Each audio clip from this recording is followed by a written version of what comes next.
Welcome to the 401 Advocacy Podcast put on by Sierra Nevada Realtors. I'm here with my president-elect, Sam Olson. And I'm here with the president, Garrett Lepire. And we have your 2025 market updates for the whole year, your annual review for all of the 6 counties that we serve. And today's stats are going to be just on single-family residences. So no manufactured, no condo or townhome are included in these stats. These are only single-family stick-builts. So we're going to start with Carson City. In Carson, the median sales price for 2025 was $540,000, and that is up 2% compared to 2024. The closed sales, so the number of sales, and again, this is just single-family residences, was 529 total sales. That is down 16% from 2024.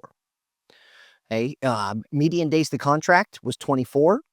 The list price received, this is an important stat on those listing presentations, from what the home was listed at to what it sold for was 98.4%.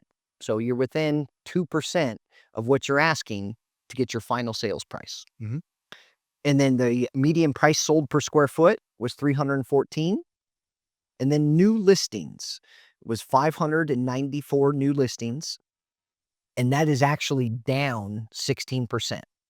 So what that means is that there was almost 600 new listings that hit the market in Carson City for the whole 12-month period of 2025.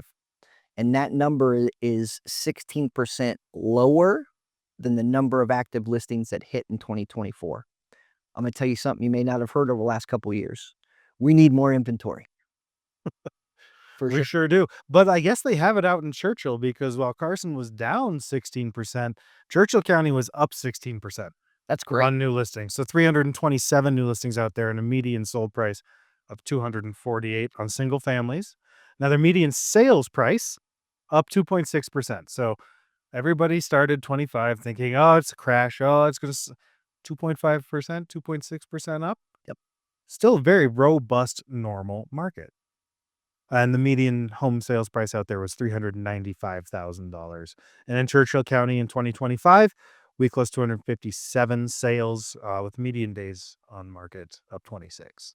Pretty good. So it's a super robust market, and we're still beating Carson out there as well with 98.3% of list price received. Love it. So again, just to make that, for our newer members who don't really internalize that number.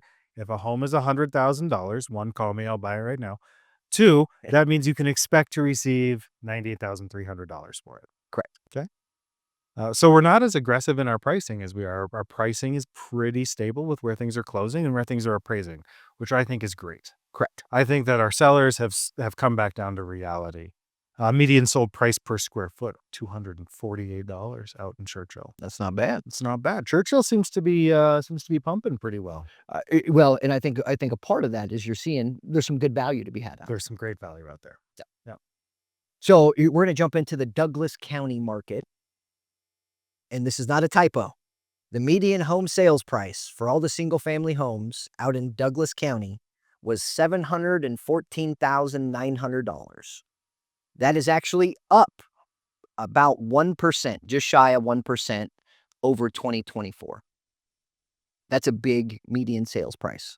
Douglas County is the most expensive county in all of Nevada. I also would say it's the most beautiful county in all of Nevada. The way that the Carson Range and Sierra Nevada mountains pop out of the valley floor out there. The prominence is just yeah, amazing. Beautiful place.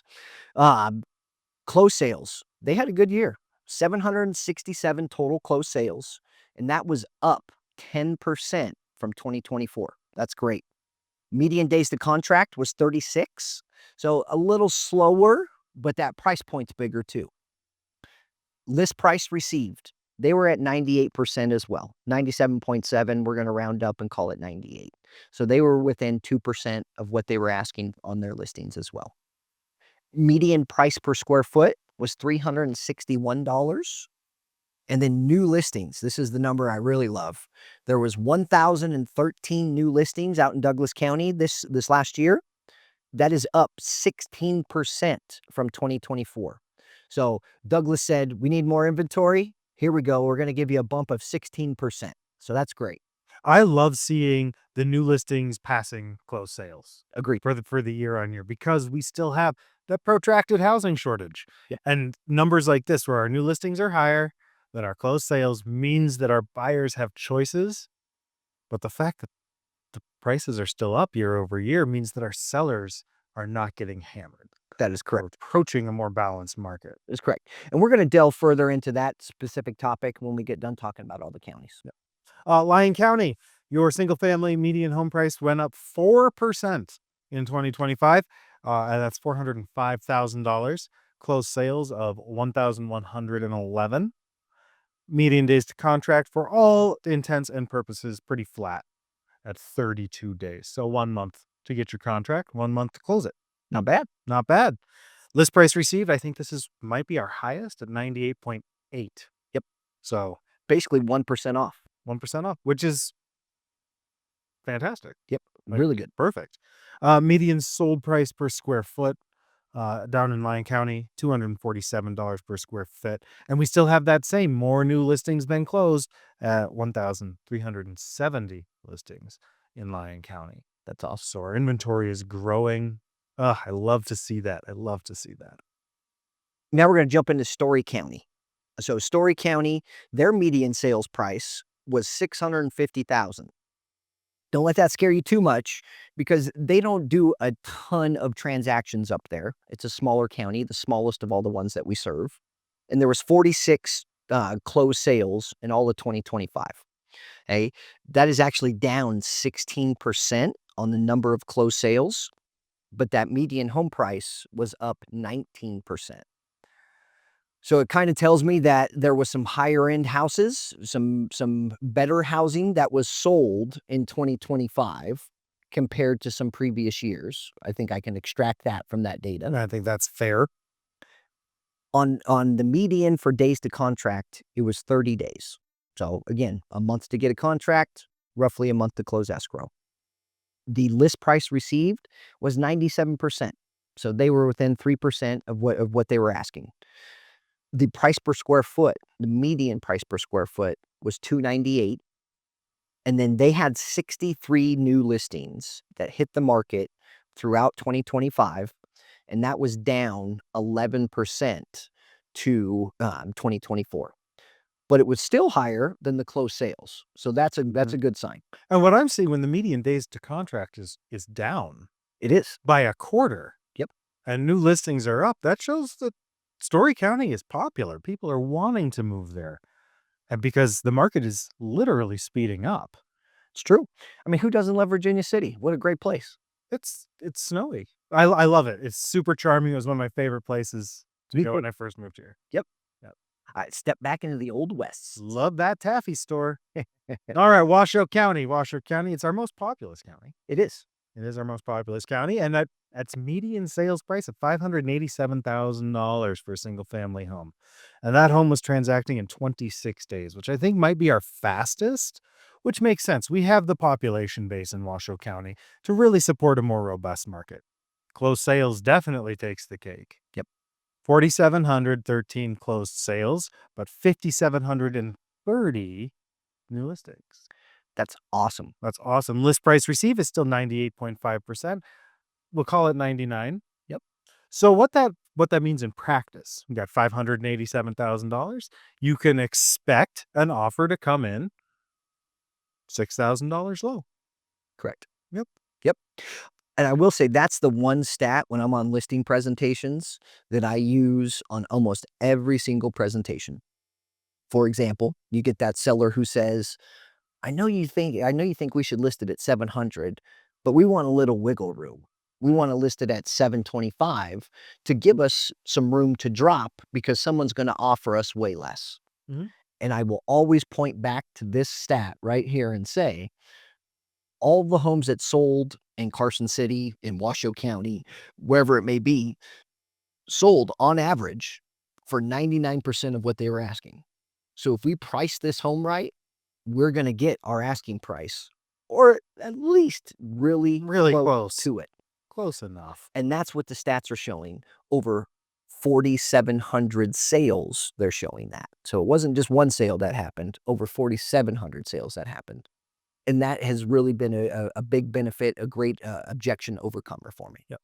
One thing that I failed to mention earlier is the price increase in Washoe County. Yep. What it's kind of all over the place. I track this monthly, Yep. like we all should be doing. Year over year, 24 to 25, 0.5%.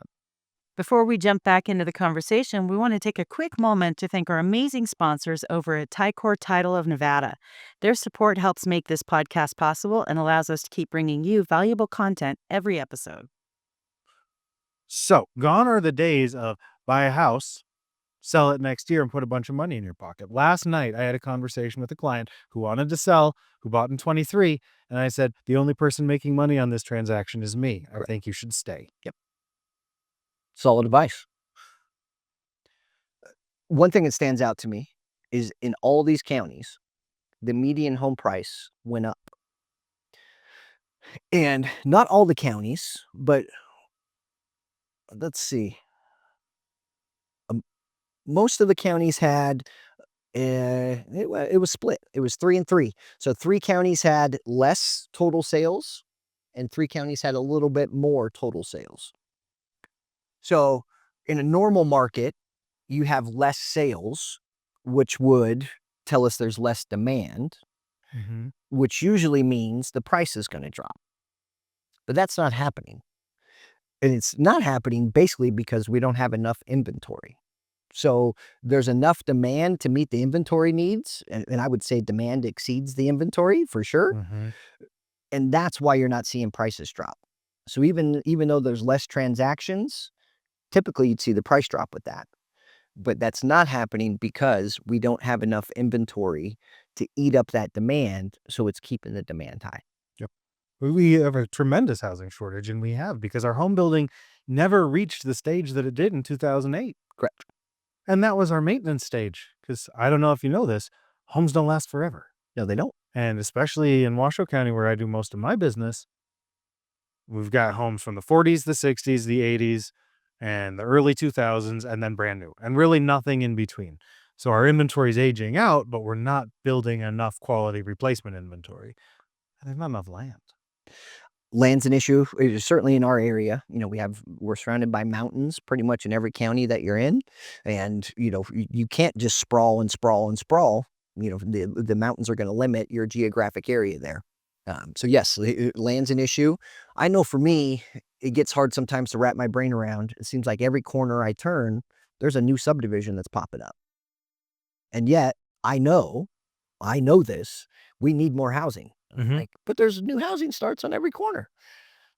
So what happened from 2010 to 2012 is as a country, we weren't building. We had a huge, maybe the biggest real estate crash ever, but certainly one of the biggest in 2008. And the builders weren't out there building product. Normally, on average, in a decade, they're going to build about 5 million new units throughout the U.S.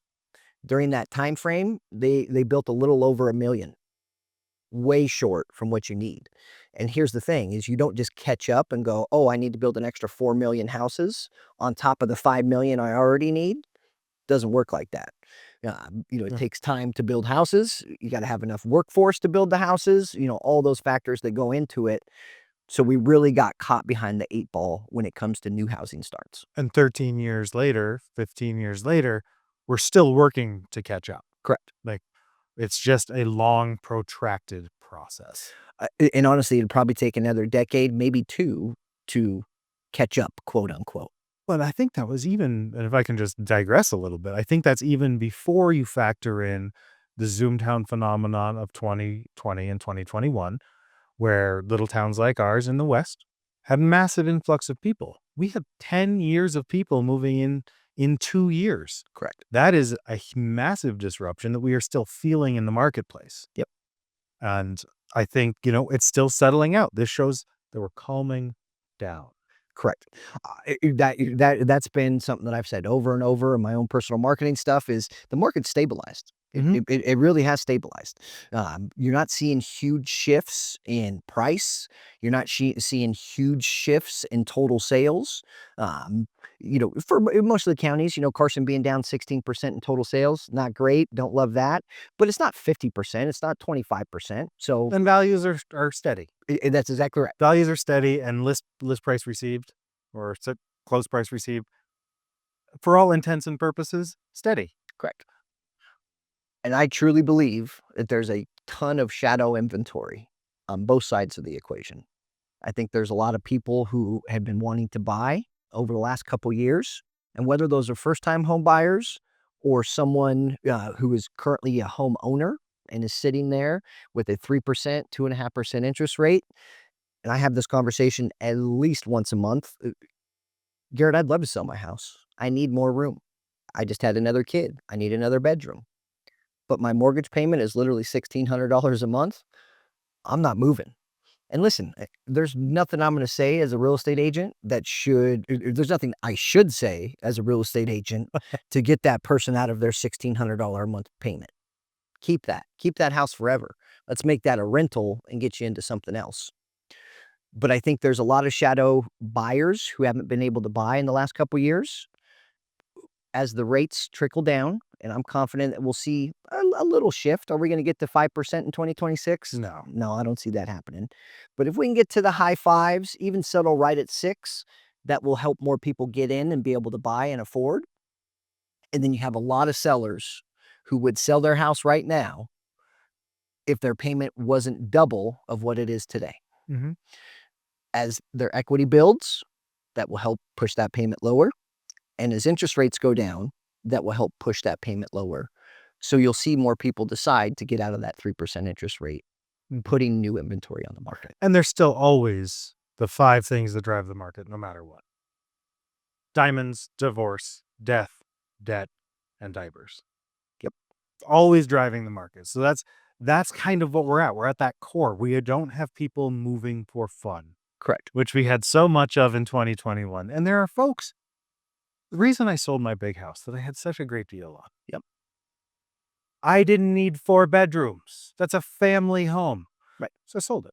Yep. And I made a decent amount of money. Let's not kid, but we're in this situation now where empty nesters, to move out of their large home into a more appropriate right-sized home, their payment's going up and not down. Correct. So we have this stagnancy in the market that is starting to break. And I agree with you on affordability with the buyers, but also they're just getting used to it. They're getting used to the 6%. It's not 8.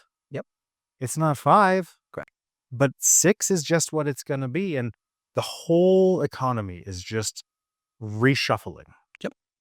And that buyer at some point is going to go, I don't love that payment, but I can afford that payment. mm-hmm. And I would rather put that payment towards building my own wealth than paying off someone else's mortgage.